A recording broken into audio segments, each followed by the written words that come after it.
Hello, my friend. This is Clyde. You are under surveillance. We live in an exciting and scary time. There are so many things happening all around us that make us know that we are living in exciting times. The advancements that are made in the world of technology are simply amazing. I'm no geek, but think about some features of modern life. One such is the cell phone. That little instrument that offers some cool things and experiences at the touch of a button. There is the plane, this object that flies in the air that transports people from place to place. Then there is the feature of surveillance. Everywhere you go, you're being watched. And I don't mean by the people around you. Here in the United States, there is the ubiquitous and legendary Uncle Sam, who is watching every move you make. It is scary to think that someone or something knows where you are at all times. We have surveillance cameras everywhere. It's as if we live in this huge globe and someone or something so powerful knows what we do when we do it and where we are doing it. It is scary because such knowledge can work in different ways. Well, let us talk about a universal surveillance that is going on even now. Has this house, which bears my name, become a den of robbers to you? But I have been watching, declares the Lord. Jeremiah 7 and verse 11. Here's another statement that you should not ignore. The eyes of the Lord are everywhere, keeping watch on the wicked and the good. Proverbs 15 verse 3. Now that is scary. There is a God.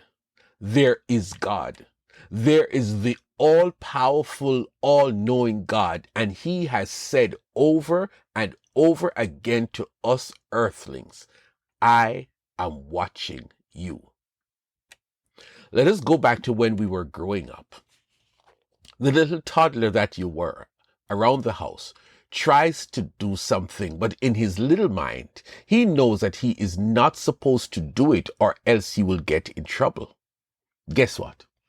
As soon as this little kid who can barely string a good sentence together, as soon as he thinks his mom or dad is not watching, he does the thing that he has been wanting to do and thinks that he can get away with it. Or let us talk about the high school kid. The one who tries to outsmart his parents by fixing the house security system in such a way that he can sneak out of the house late at nights without his parents knowing. Right. And then, of course, the person who commits crime, a well-planned crime, and gets away with it, or so he thinks. But there are ways and means that the police have at their disposal that, when set in motion, leads them right to the criminal. I'm saying to us that God is watching. He sees the things that we do. He hears what we say. He knows what we think. You have best believe what I'm saying. That thing that you know is wrong and you're able to do it and your spouse does not know. Your boss does not know. The IRS might not know. And you might think that you're able to get away with it. My friend, think again. God is watching. Let me tell you about this God who is watching. We really need to stop and think about this God who sees everything. He does not play. I just shared with you a statement that tells us that his eyes are everywhere, watching the good and the bad. You don't seem to understand what I'm saying, so let me give you just one instance. In Genesis 6, yes, I'm quoting from the Bible, we read a frightening statement. The Lord saw how great the wickedness of the human race had become on the earth. The Lord regretted that he had made human beings on the earth. So the Lord said, I will wipe from the face of the earth the human race I have created. Genesis 6, verses 5 to 7. Can God do that? How did God do such a thing? Well, he found a guy by the name of Noah. And he told Noah that you have not been engaging in all this evil, but I am going to destroy the earth and I'm going to save you and your family.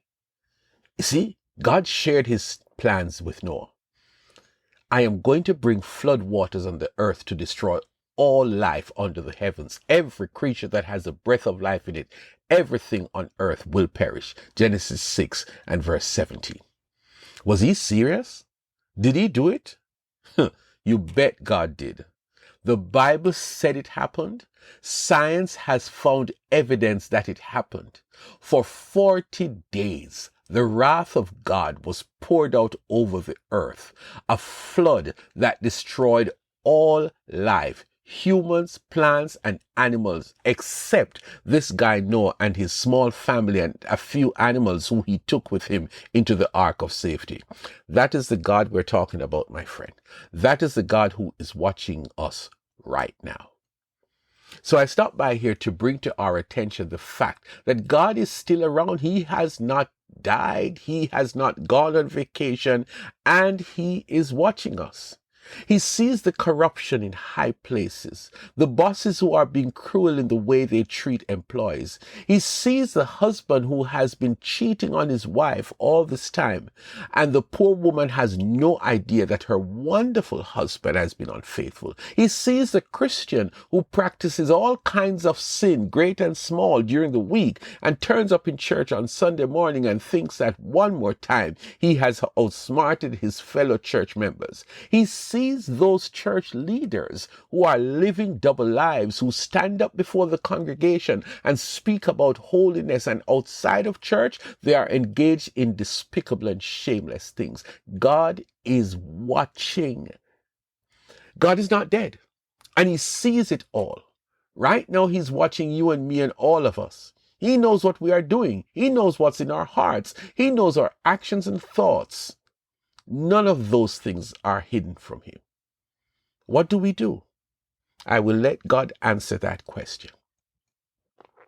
If my people, who are called by my name, will humble themselves and pray, and seek my face and turn from their wicked ways, then I will hear from heaven, and I will forgive their sin, and will heal their land.